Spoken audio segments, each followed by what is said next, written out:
Can all of you boys please move forward? Can everyone please move forward? Quietly move forward. Quietly move forward. Musab, Mahid, Mahid, move forward, please. Okay. Jazakumullah.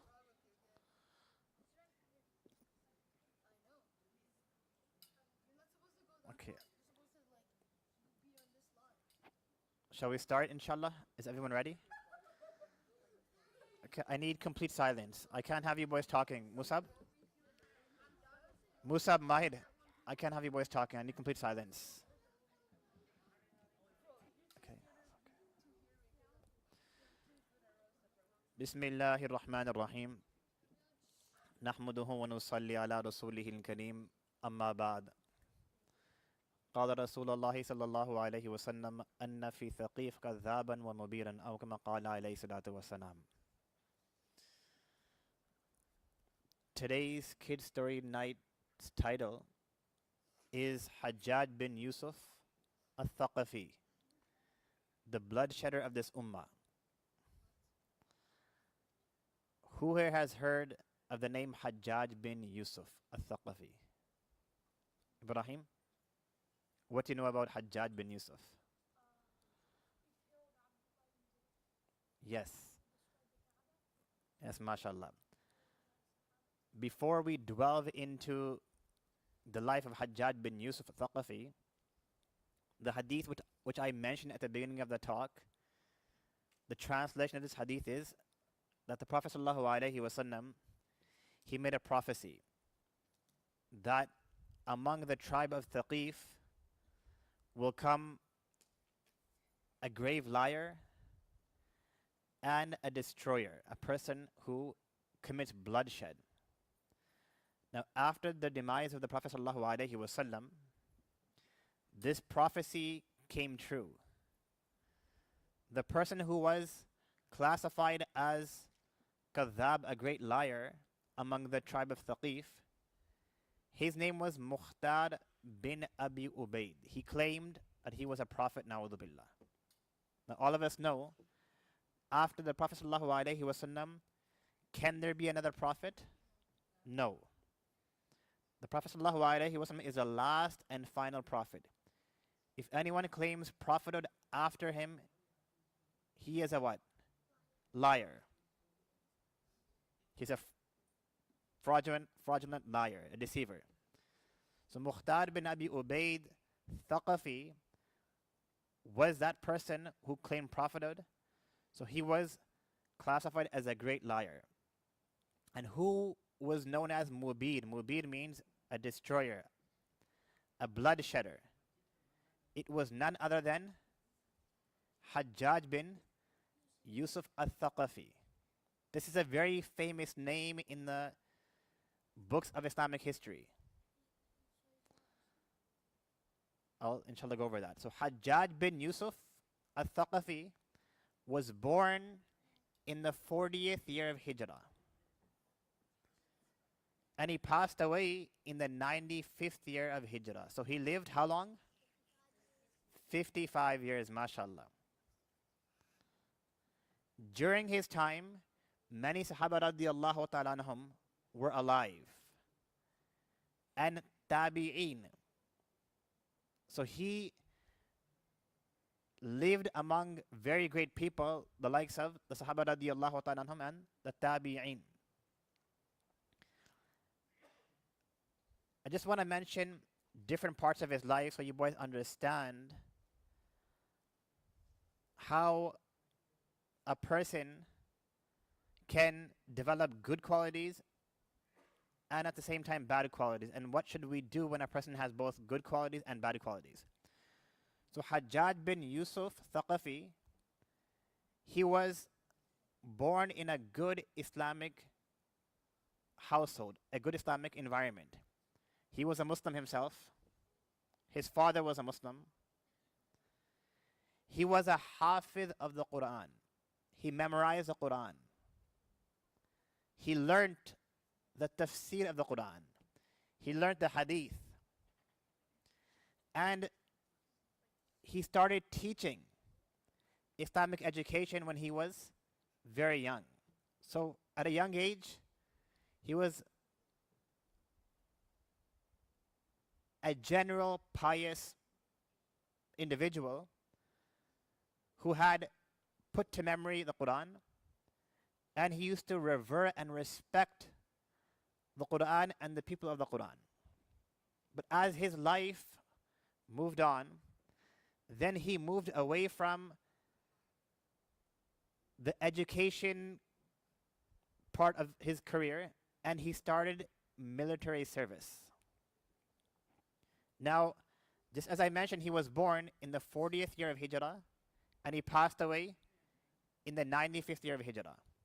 So the beginning part of his life, his upbringing, was like a typical, normal Muslim child.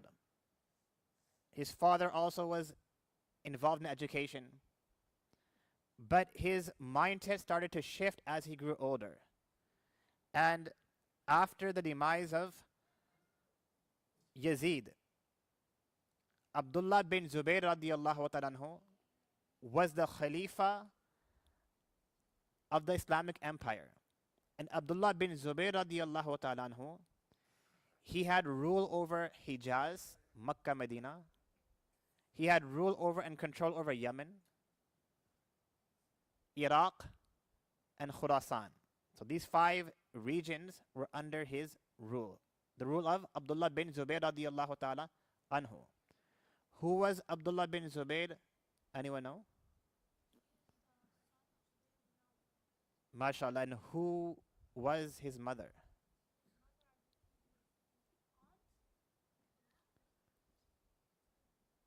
Very close. Abdullah bin Zubayr, his mother was Asma binti Abi Bakr. So Abdullah bin Zubayr was a grandson of Abu Bakr radiallahu ta'ala anhum. So his mother, Asma binti Abi Bakr, was a sister of Aisha radiallahu ta'ala anha, who was the wife of Rasulullah sallallahu alayhi wasallam. So he was from the noble family, Abdullah bin Zubayr radiallahu ta'ala anhu. He was appointed the Khalifa at 64 Hijrah.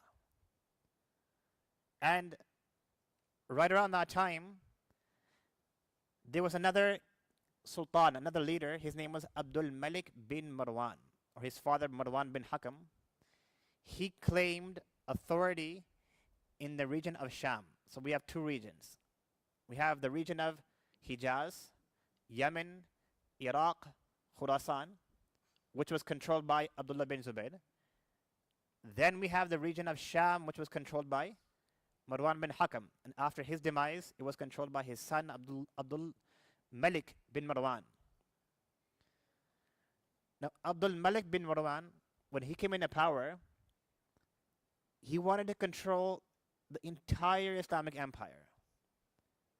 And he knew that only one man stands in his way, and his name is Abdullah bin Zubayr radiallahu ta'ala anhum. So he appointed Hajjaj bin Yusuf, al-Thaqafi, as his governor.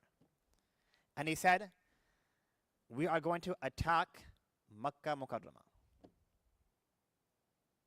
So he sent Hajjaj bin Yusuf with a massive number of armies, much military personnel. And in those days, they had military weapons known as catapults. Do you boys know what catapults are? Can someone explain what a catapult is? Yes. Yes, my friend.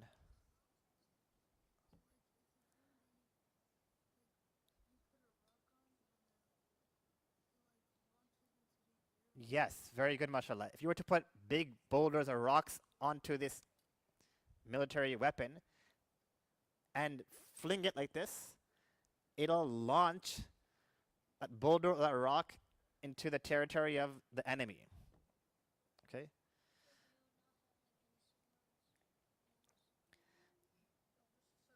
So in those days, this was the modern day equivalent to bombs and drones in our day and age.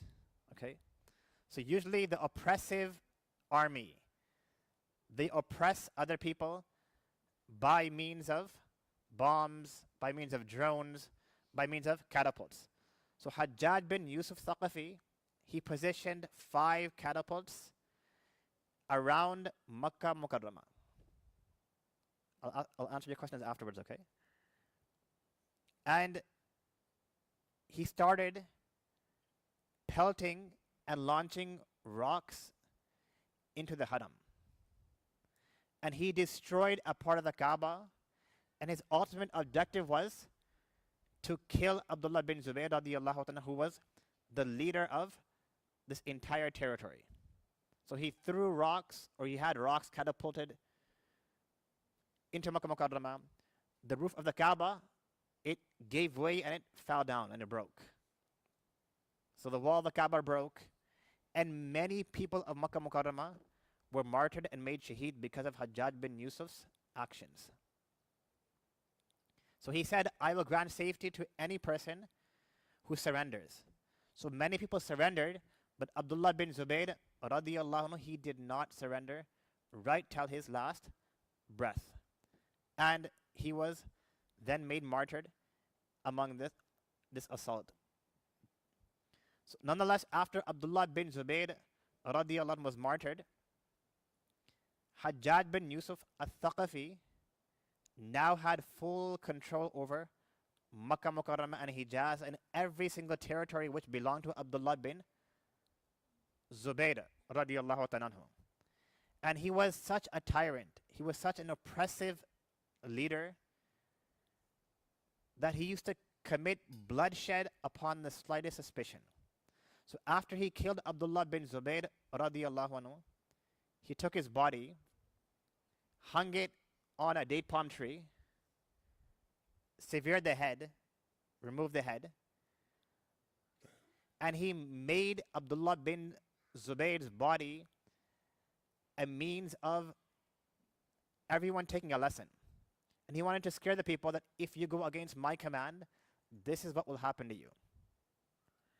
Then he asked for Abdullah bin Zubayr's mother, whose name was Asma bint Abi Bakr, who was the sister of Aisha radiallahu ta'ala anha and the daughter of Abu Bakr radiallahu ta'ala anhu. And he said, I want you to come here to me. And if you don't come here, I will drag you by your hair and have you brought here. So Asma bint Abi Bakr, she was also courageous. She wasn't scared of this oppressive bloodshedder. She said, send whoever you want, but I will never ever come to you. So Hajjaj bin Yusuf al-Thaqafi put on his sandals and he himself went to Asma bint Abi Bakr. And they had a conversation. And he said to his mother, Abdullah bin Zubayr's mother, that how do you feel after I dealt with the enemy of Allah? Na'udhu billah. So he didn't kill only Abdullah bin Zubayr, he killed many Sahaba, many companions radiallahu ta'ala anhum. And after all of his killings, the historians have mentioned that the number of people who he killed, which included a large number of Sahaba and a large number of Tabi'een, it equaled to 120,000. How much is that? 120,000 people he killed with his bare hands. And he used to sit cross-legged. He used to sit cross-legged with the sword unsheathed in his lap. And he would command his army that I will not eat until you go and find so-and-so person. And you bring him to me. Because his doctrine and his mindset was anyone who goes against the Islamic State, Abdul Malik bin Marwan, who was a leader, if anyone goes against his rule, he must be killed. That was his mindset. So if any Sahabi, if any person, whether he was pious, whether he was from the family of the Prophet ﷺ, if they went against him, or if they said anything bad about him, immediately he would have them brought to him, and he would then converse with them. And thereafter he would kill them. And one person who he killed was Abdullah bin Zubayr. So after his body was hung, he threatened his mother. And his mother said that I knew about you because the Prophet ﷺ had prophesied. And he had told us that among the tribe of Thaqif, there will be a kadhab, a liar, and there will be a destroyer and a bloodshedder. So he was known as Safaku Hadhihi al-Ummah, the bloodshedder of this Ummah. No one committed and shed more blood than Hajjaj bin Yusuf al-Thaqafi. And he was a Muslim. And he killed illustrious companions, radiyallahu ta'ala anhum.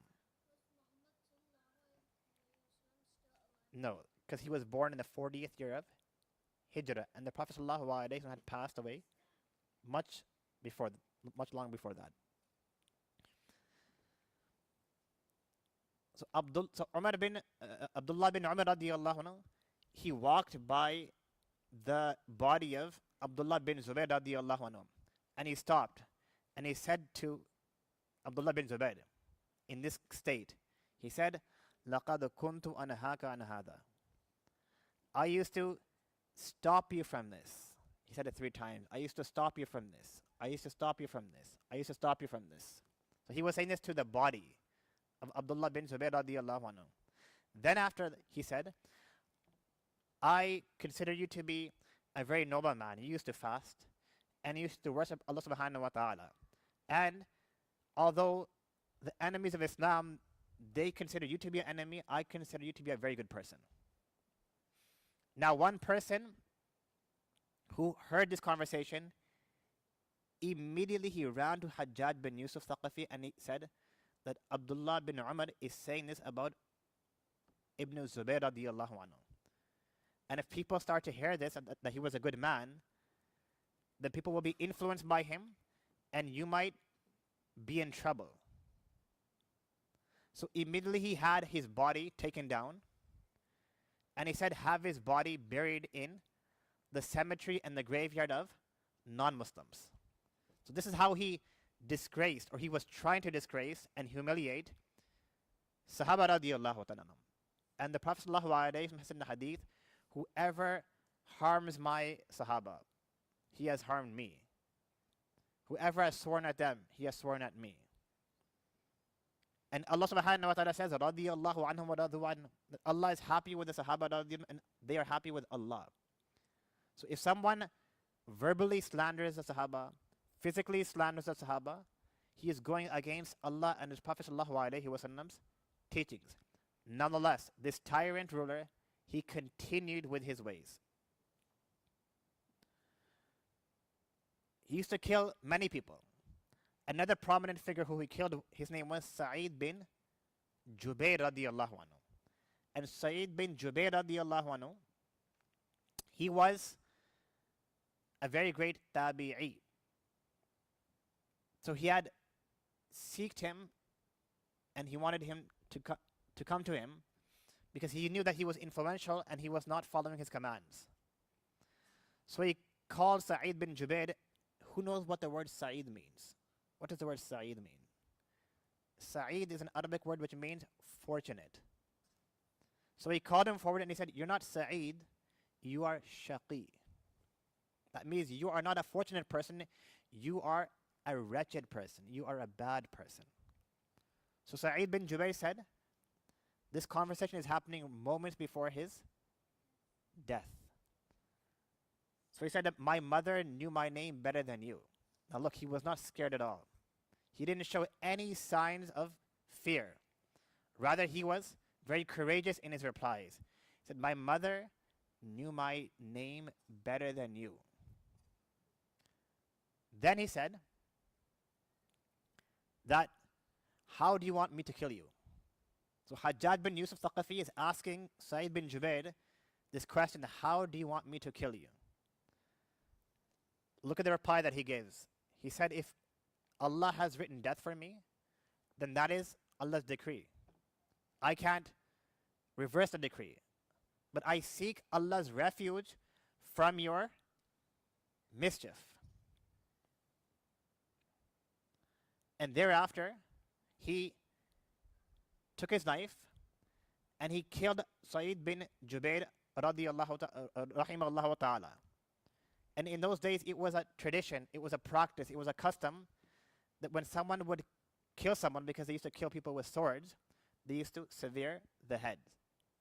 So when his head was severed, he said the kalima 2.5 times. He said, La ilaha illallah, Muhammadur Rasulullah. Sorry, La ilaha illallah, La ilaha illallah, La ilaha. He didn't complete it. La ilaha illallah, La ilaha illallah. Keep in mind, he's saying this whilst his head is severed from his body. So he said it 2.5 times, and the third time that he said it, he only reached La ilaha, and then he departed for the hereafter. Before his demise, or right during that time, he made dua to Allah subhanahu wa ta'ala, Oh Allah, do not allow Hajjaj bin Yusuf power and authority to kill anyone after me. Because he killed anyone who would go against him in the slightest manner. So approximately 15 to 40 days after the demise of Sa'id bin Jubair, he experienced a stomach illness. And he called the doctors to come take a look at that illness. Now, in those days, they didn't have MRI scans, X-ray machines. So a doctor came, took a string. On that string, he tied rotten flesh, and he told him to swallow it. So he swallowed it. That string, that thread, it went down into his stomach, and the doctor kept it there for 1 hour. After 1 hour, he pulled it out, and he saw there are worms eating at that rotten flesh. So he said to him, there is no cure for this illness. You have very short time to live. Now keep in mind, he murdered how many people? 120,000 people. And many of those people were Sahaba radiyallahu anhum. So if a person does this to such great people, this is the punishment that Allah subhanahu wa ta'ala gives that person. So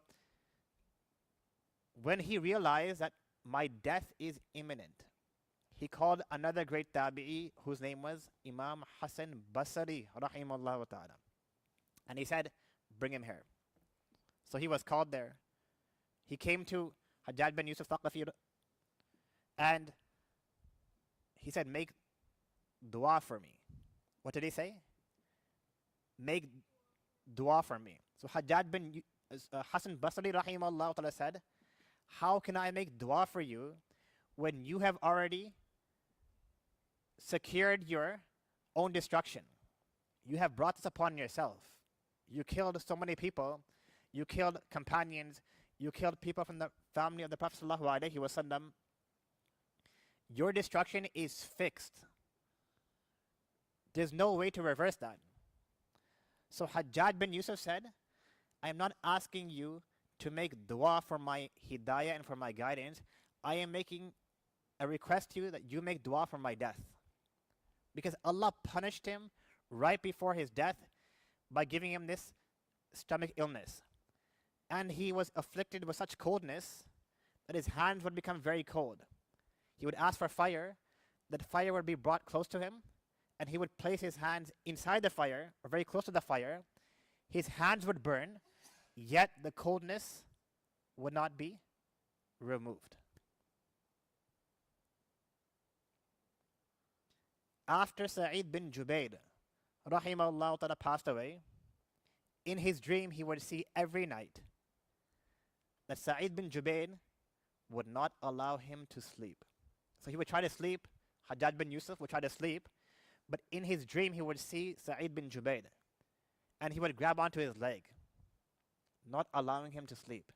So he said, I don't know what I did with Sa'id bin Jubair, but every night he's coming in my dream, and he's not allowing me to sleep. He also killed another great tabi'i named Sa'id bin Musayyib. Now, let me just recap again. Hajjaj bin Yusuf Thaqafi was a hafiz of the Quran. He memorized the Quran. He used to respect the people of the Quran.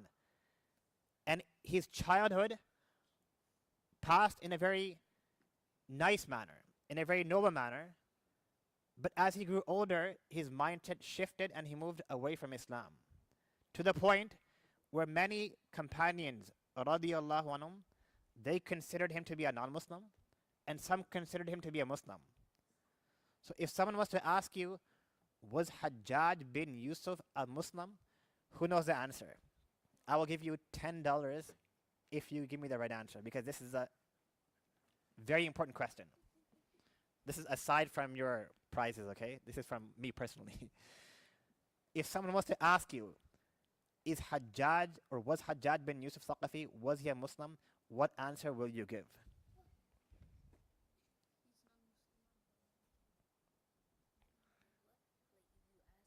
If someone was to ask you, was Hajjaj bin Yusuf al-Thaqafi a Muslim? Because of his oppression and his killings and murders, yet he had a good side as well, what answer would you give? Can you boys just move back, please? Sit in your places. Yes, Yafi. It's a good answer, but I'm looking for a particular answer. Muhammad Ibrahim. Okay. Yes. Hassan, right? Hassan, my friend, yes. Very good answer. I'm looking for a more particular answer. Yes, Musab.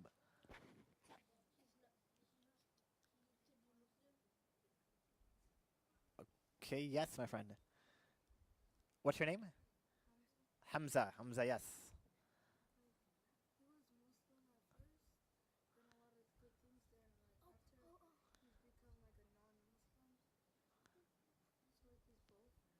He's both. Like he's a Muslim and non-Muslim.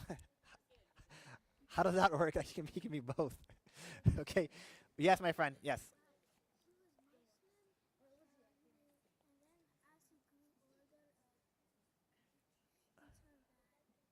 Okay. These are very good answers, but I need a particular answer. Yes, Osman.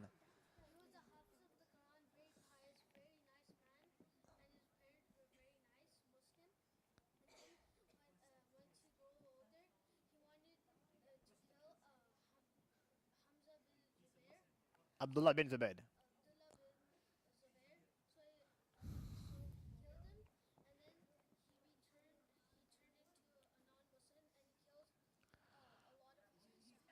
Okay, my friend, is a good answer, but yes, yes.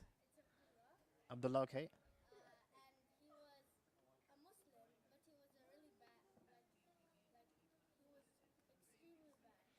Okay, very good answers. Yes, Yafi.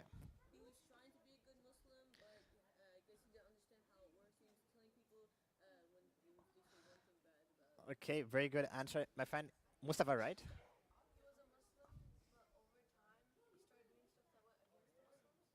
Good answer. Okay, now I'm gonna mention two answers or 2 points. Okay, I need complete silence, otherwise I can't talk. I need you boys to come closer and pay attention. Okay, the circle at the back here. Okay, so if someone asks you, was Hajjaj bin Yusuf al-Thaqafi a Muslim, what would you say? Yes.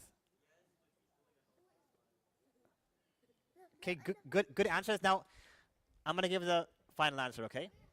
Imam Ahmad bin Hanbal, rahimahullah ta'ala. Imam Ahmad bin Hanbal, rahimahullah ta'ala, a great Imam. He's the founder of the Hanbali fiqh. He was asked the exact same question, and do you know what answer he gave? He said that his hisab, his accountability is with Allah. So let's leave his matter with Allah, because he did. Can you boys please follow instructions? He did good actions.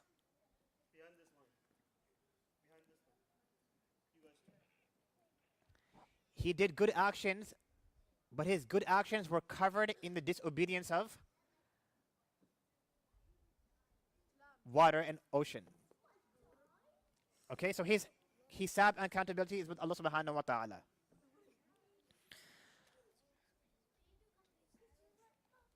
Okay, let me ask questions. When was Hajjaj bin Yusuf al-Thaqafi born? Hassan, my friend.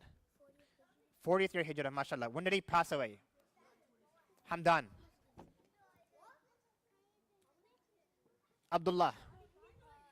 Okay, I need silence. I need silence.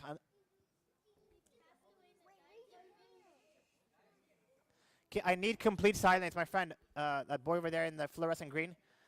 I need complete silence, okay? Okay, yes. 95th year Hijrah, mashallah. Mention one good action which Hajjaj bin Yusuf did as a child. To become Hafiz, mashallah. What other good actions did he do? Yes, mashallah, very good. He respected people of the Quran. Okay, did he teach the Quran and Hadith? No. Hands up. No. Yes, he did. Okay, mashallah. Can someone explain how he killed Abdullah bin Zubayr radiyallahu anhu? Okay, okay, I'm not going to continue. If you boys talk, I'm not going to continue. If you boys talk, I will not continue. Okay, there's too much talking. There's too much talking. I'm not going to continue. If you boys don't be quiet, I will not continue. Okay, Osman, yes. Explain how Abdullah bin Zubayr radiyallahu anhu was killed.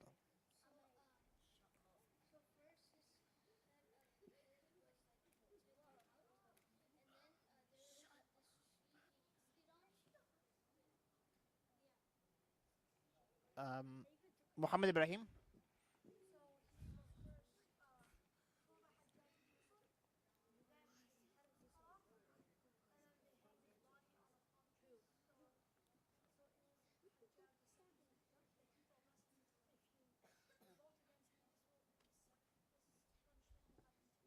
Very good. Can someone explain how Sa'id bin Jubair was killed? Yes, my friend. Hamza. Sa'id bin Jubair, how was he killed? Yes, what's your name? Musa.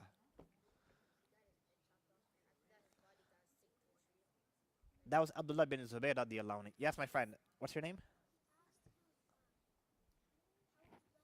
Yes. He asked him, how would you like to die? Then, what happened after that? You grabbed a knife, a sword? Okay, yes, you. He grabbed the knife and cut his head off. Yes, he severed his head. And after that, what happened to the head? Hamza. Yes, he said, La ilaha illallah. How many times? 2.5 times. 2.5. Very good. Can someone explain the details of that incident? Yes, my friend Mahid.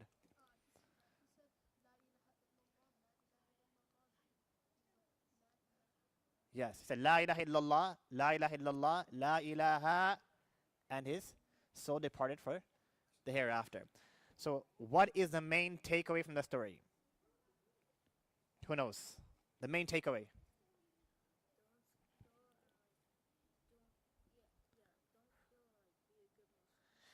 Be a good Muslim and stay away from bad actions. Okay, before we leave, I want you boys to listen attentively. Please leave when your age group is called. Don't just rush towards the door, okay? All those kids who are 4, 5, and 6, quietly make your way to the back, okay? 4, 5, and 6. If you're 4, 5, and 6, quietly make your way to the back. 4, 5, and 6. Okay, if you're 7, 8, and 9, quietly make your way to the back. 7, 8, and 9.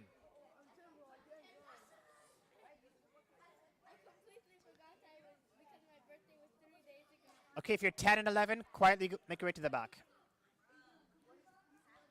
Okay, everyone else, quietly go. Jazakumullah.